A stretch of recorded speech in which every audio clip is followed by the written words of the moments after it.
Hey there, welcome to another video. My name is Yogesh and I'm a customer success manager based out of London. And in this video, we're going to be looking at what led to the creation of a role like customer success and is it still relevant going into 2024. For a lot of us, it seems like there's been an app out there that can help you with pretty much anything that you need as long as you pay for a monthly subscription fee. But don't forget, businesses didn't always operate like this, nor were technologies so easy to adopt within an enterprise environment. In fact, even though IBM had started making tech for businesses in the 1950s, it took around about till 1990 before the tech industry actually took shape. Now that's about 40 years, whereas now we're getting an update pretty much every 4 months. In those initial years, including the time till the dot-com bubble burst, was often referred to as the transactional economy. And where within those time periods, the products were actually sold with massive implementation costs, overhaul of entire business processes, huge learning curves for those involved, and oftentimes the contracts were laid across multiple years, mainly because people in the buying process, both the client and the vendor, knew that they were not going to get a huge return on their investments within the first year alone. This was mainly because of the operational costs that were associated with going digital back then. Everyone was just getting ready for the next era of business.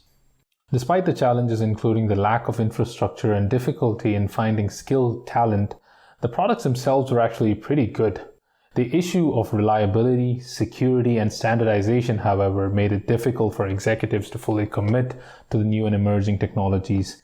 Even with forward-thinking executives, they still faced hurdles in integrating with new technologies as it required a significant cultural shift within their organizations. As a consequence, businesses often felt that they were trapped into multi-year contracts without getting any real value for what they were buying. By the mid-2000s, there was hope. As businesses started to take more interests in emerging technologies, they came up with more opportunities for their employees to learn new tech.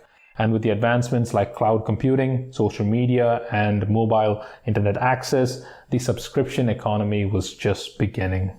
The power slowly shifted from vendors to customers. By this time, most companies had the infrastructure and the talent they needed to keep up with the fast-paced digital world.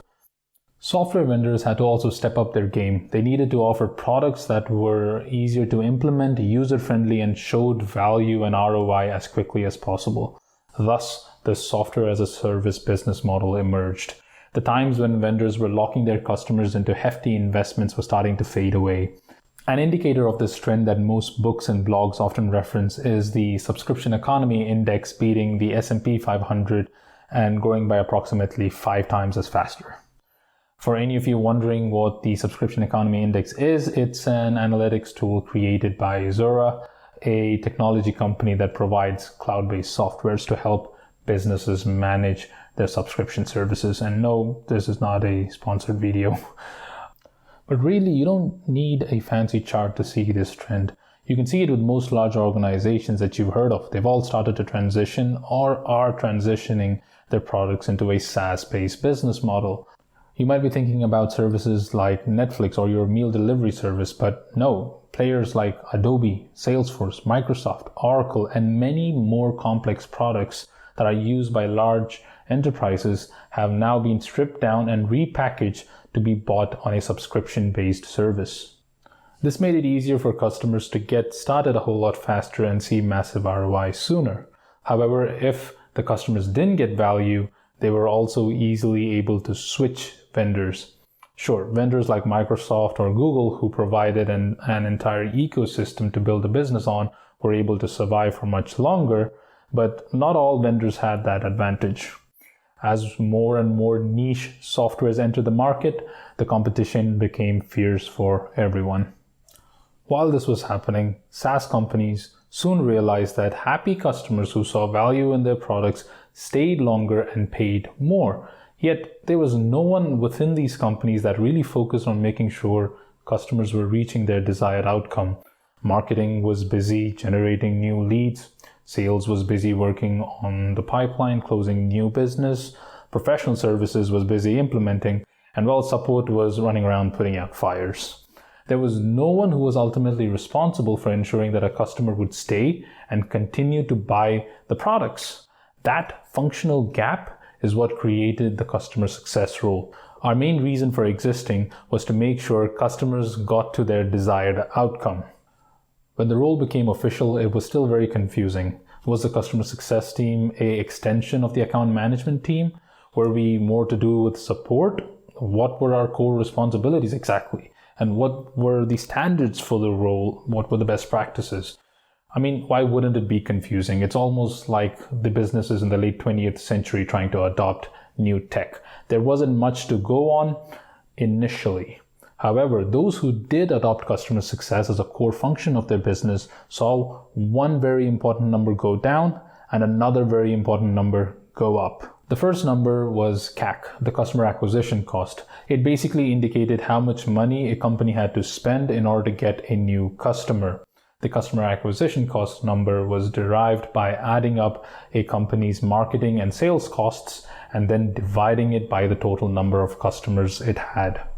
Now, it does get a little bit more complicated than that if you want to get into looking in detail about industry level and customer type. But nevertheless, this was an important business metric for SaaS companies, since the average amount of time a customer was going to spend with a software vendor went down from a few years all the way down to less than 12 months.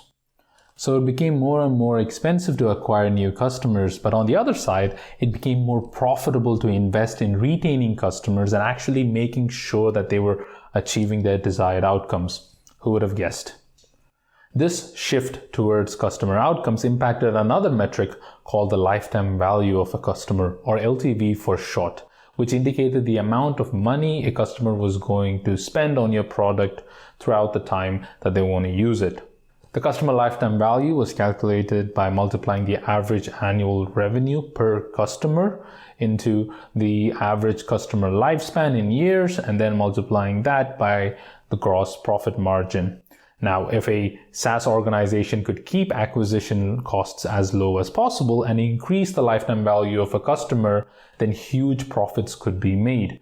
SaaS organizations tried very hard to reach a sweet spot of LTV to CAC ratio of 3:1 or 4:1, which basically means that the lifetime value of a customer is 3 to 4 times greater than the cost it took to acquire the customer.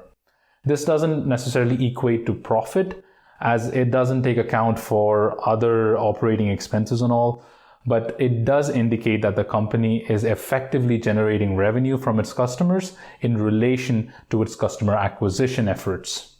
Like all numbers before, this can vary by industry, but one thing that doesn't vary by industry is that those SaaS companies that had a customer success team had a better chance of achieving those numbers. I say a better chance because, let's be honest, customer success is not a silver bullet for SaaS companies that's going to magically solve all the revenue problems. But it is one piece of the solution, or rather the glue that holds all the pieces together. Customer success teams were changing how customers engaged with the product. The customers saw better value based on the interactions and guidance that they were getting. In the customer success maturity model made by Gainsight, a leader in the customer success industry, they reported a significant increase in renewal and expansion rates as the customer success team matured across 4 stages.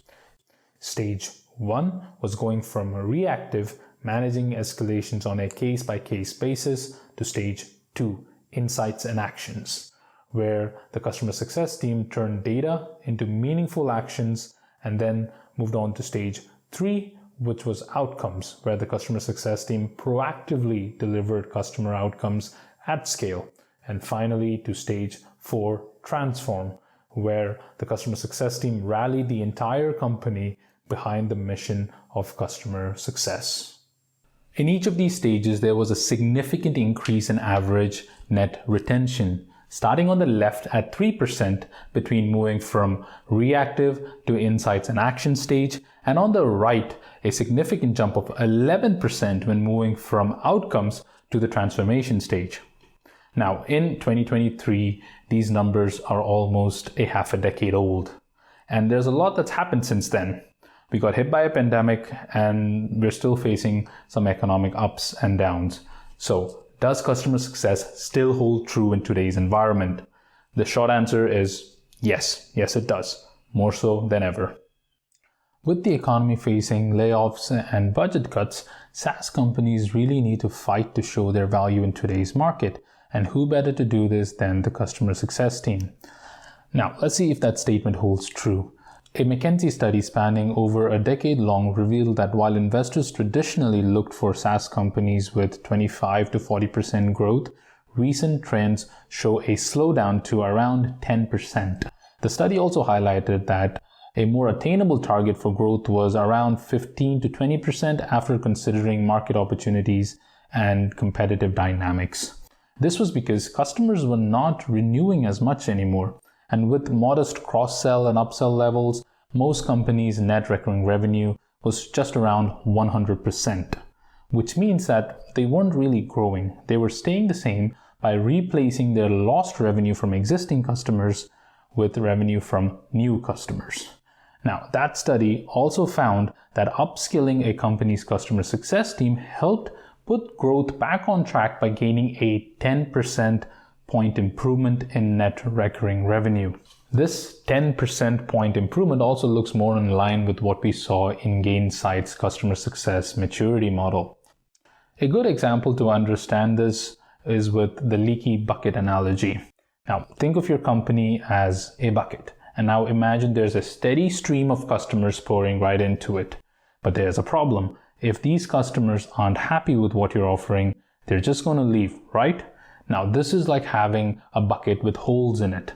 No matter how many customers you add, they keep leaking out, and your bucket, aka your company, never really fills up or grows. Now, here's where it gets better. Picture customer success as the team of handy folks who come in and fix those holes in the bucket. They now work closely with your customers, making sure that they're getting the value that they're looking for, that they're happy with your product. This means fewer customers leave and the leaks get plugged and your bucket starts to fill up, and that's how the company starts to grow. And according to this study, that growth is around 10% by keeping more customers that come in and making sure they don't leave. But remember, customer success is not the silver bullet. Customer success cannot fix issues with poor product quality, bad product market fit, sales bringing in a non-ideal customer who shouldn't have bought the product in the first place, or things to do with pricing issues. So what does this really mean for customer success moving into 2024? Well, with the slowdown in growth for many SaaS organizations, it highlights the importance of nurturing existing customers as much as it is in acquiring new ones. By investing in post-sale initiatives, focusing on cross-selling and upselling, retention, and leveraging the right talent, tools, and analytics, companies can foster a sustainable growth model. With this approach, coupled with robust pricing and product support, customer success gets transformed into a strategy for growth. Therefore, the role of customer success is not going away anytime soon. Rather, like the technology industry, it's probably going to adapt and evolve to meet the demands of the current market. I hope this information helps you out moving into 2024. If you found this video helpful, leave a like. If you think there's stuff that I've missed, let me know in the comment section below. The next video is going to be about the day-to-day activities of a customer success manager. I'll have that linked up here once it's out. But for now, thank you for watching. Cheers. Bye-bye.